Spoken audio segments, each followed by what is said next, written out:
Hello বন্ধুরা, সবাই কেমন আছো? আজ আমি তোমাদের দুষ্টুমিষ্টি একটা প্রেমের গল্প শোনাব। গল্পটির নাম হল এক্স যখন কোম্পানির বস। সোহম আজ সকাল থেকেই খুব ব্যস্ত ছিল, কারণ তার আজকে ইন্টারভিউ ছিল। তাই সে বাড়ি থেকে তাড়াহুড়ো করে না খেয়ে বেরিয়ে পড়ে ইন্টারভিউ দিতে। কলকাতার একটি বড় কোম্পানি থেকে তার ইন্টারভিউয়ের জন্য ডেকেছিল, তাই সে অনেক দিন ধরেই এর জন্য প্রিপারেশন করছিল। কথা মতো সোহম ঠিক 10টার মধ্যে কোম্পানিতে উপস্থিত হয়ে যায়। কিছুক্ষণের মধ্যেই তার ডাক পড়ে ইন্টারভিউয়ের জন্য। ইন্টারভিউ রুমে যেয়ে সে দেখে যিনি ইন্টারভিউ নিচ্ছেন তিনি আর কেউ না, তার পুরনো প্রেমিকা রূপাঞ্জনা। রীতিমতো সে অবাক হয়ে যায় রূপাঞ্জনাকে দেখে। রূপাঞ্জনা, তুমি? এই বলে ইতস্তত হয়। সরি ম্যাডাম, বসতে পারি? রূপাঞ্জনা বলল, হ্যাঁ বসুন। রূপাঞ্জনা বলে, আপনার সিভি তো ঠিকই আছে। 2 বছর আপনি মাস্টার্স করেছেন বিদেশে, তো আপনি দেশে কেন চাকরি খুঁজছেন? ওখানেই তো আপনি কোনো ভালো কোম্পানিতে চাকরি পেতেন। সোহম বলল, জব ছিল ম্যাডাম, তা ঠিকই, তাও আমি দেশেই চাকরি করতে চাই। সে ঠিক আছে, আপনি এই জবের জন্য আপনি কোয়ালিফাইড।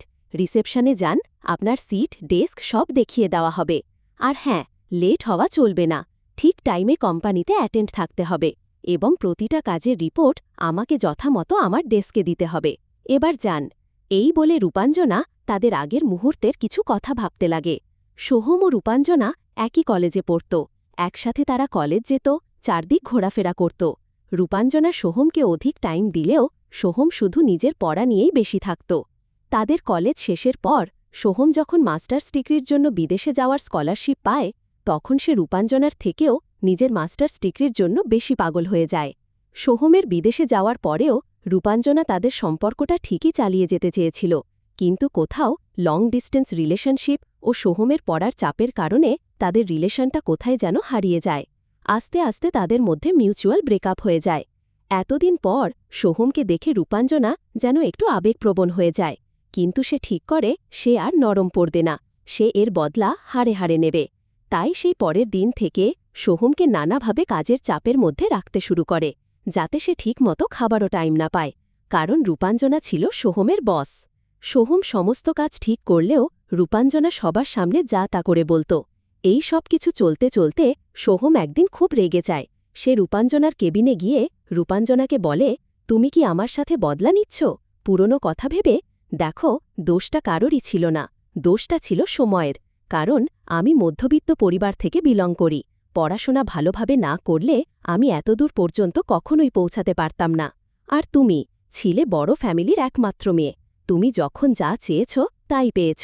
তোমার জন্য আমাকে প্রতিষ্ঠিত করতেই হতো, তাই তোমাকে আমি সেভাবে টাইম দিতে পারিনি। কিন্তু তোমাকে তো আমি কখনো বলিনি যে আমি তোমাকে ভালোবাসিনি। তাই এসব বন্ধ করো, আমি আর নিতে পারছি না। এই বলে সোহম দরজা খুলে বেরিয়ে গেল। সোহমকে জ্বালিয়ে রূপাঞ্জনা খুশি পেলেও সোহমের এই কথা শুনে রূপাঞ্জনা কেমন যেন নীরবতার মধ্যে চলে যায়। ডিউটি শেষের পর সোহম যখন তার বাইক নিয়ে বাড়ি যাবে, ঠিক তখন পিছন থেকে রূপাঞ্জনা বলল, সোহম দাঁড়াও, তোমার সাথে কথা আছে। সরি, তোমাকে ওভাবে বলা বা কষ্ট দিয়ে আমার উচিত হয়নি। আমাকে বাড়ি পৌঁছে দেবে? সোহম বলল, কেন, তোমার তো গাড়ি আছে, ড্রাইভার আছে, তাকে গিয়ে বলো। রূপাঞ্জনা বলে, না, আমি তোমার সাথে যেতে চাই আজকে। সোহম বলল, ঠিক আছে, উঠে বস। বাইকে যেতে যেতে রূপাঞ্জনা বলল, সোহম, পাশের ওই কফি হাউসে চলো, কিছুক্ষণ বসি, তারপর বাড়ি যাব। কফি হাউসে বসে কফি খেতে খেতে কথা বলতে বলতে তারা দুজনেই একটু কমফোর্ট বোধ করে। রূপাঞ্জনা একটু হেসে সোহমকে বলে, সোহম, তোমার গার্লফ্রেন্ডের ব্যাপারে কিছু বলো, একটা ছবি তো অন্তত দেখাও। সোহম বলে, আমার আবার গার্লফ্রেন্ড? নিজেকে প্রতিষ্ঠিত করার চাপে ওইসব হয়ে ওঠেনি। তুমিই ছিলে আমার প্রথম ও শেষ। সোহম বলে, এবার তোমার ব্যাপারে বলো, বয়ফ্রেন্ডের সাথে কখন দেখা করাবে? রূপাঞ্জনা বলে, আমার আবার বয়ফ্রেন্ড? তুমি ছেড়ে যাবার পর সব ছেলেদেরকেই আমি বিশ্বাসঘাতক ভাবি।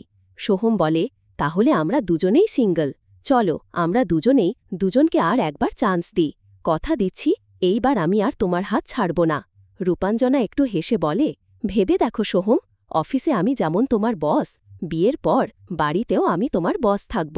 সোহম ইয়ার্কি করে বলে, যাহা পানা, আপনি যাহা বলিবেন অক্ষরে অক্ষরে পালন হবে। হ্যাঁ, কিন্তু আমার 2 দিনের ছুটি লাগবে।